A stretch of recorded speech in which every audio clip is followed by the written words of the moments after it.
Back to our brand new blog. ఈరోజు అయితే నేను గొడ్లు కాపు అయితే రావడం జరిగింది. చెప్పాను కదా నీకు ఫుల్ బ్లాగ్ గొడ్లు కాపు అయితే చేస్తాననేసి ఈరోజు అయితే రావడం జరిగింది. చూడండి గొడ్లు కాపు వస్తాయి. మీరు అయితే మంది గొడ్లు కాపు వెళ్తున్నారు కామెంట్ చేయండి. నేనైతే డైలీ గొడ్లు కాపు వెళ్తుంటాను. మ్యాక్సిమం 1 వీక్ మాది, 1 వీక్ మా వెళ్తుంటాయి. అయితే గొడ్లు కాపు వెళ్ళేటప్పుడు ఈ 4 థింగ్స్ బెస్ట్ మాకు కంపల్సరీ ఉంటారనమాట.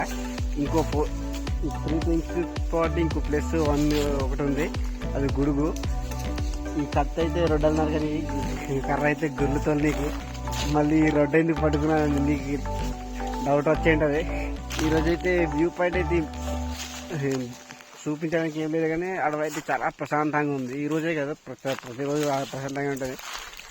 నైట్ టైం కొద్దిగా ఈ జంతువుల సౌండ్ వల్ల బాగా ఇదిగా ఉంటుంది అనమాట. నైట్ టైం రావాలి కానీ చాలా ఇది భయంకరంగా ఉంటాయి జంతువుల సౌండ్లు.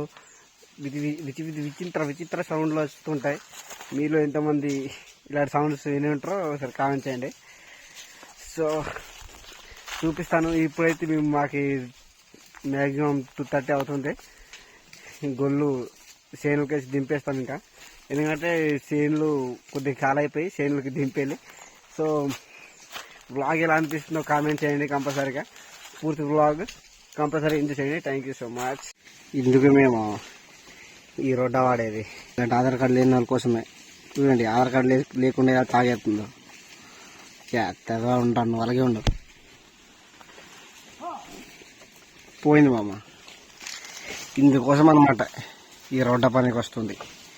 గొడ్లు కాపు వస్తే ఈ రోడ్డ, ఈ కర్ర, ఈ కత్తి, దీంతో ప్లస్ వానాకాలం అయితే ఒక గుడుగు కన్ఫామ్గా ఉండాలి.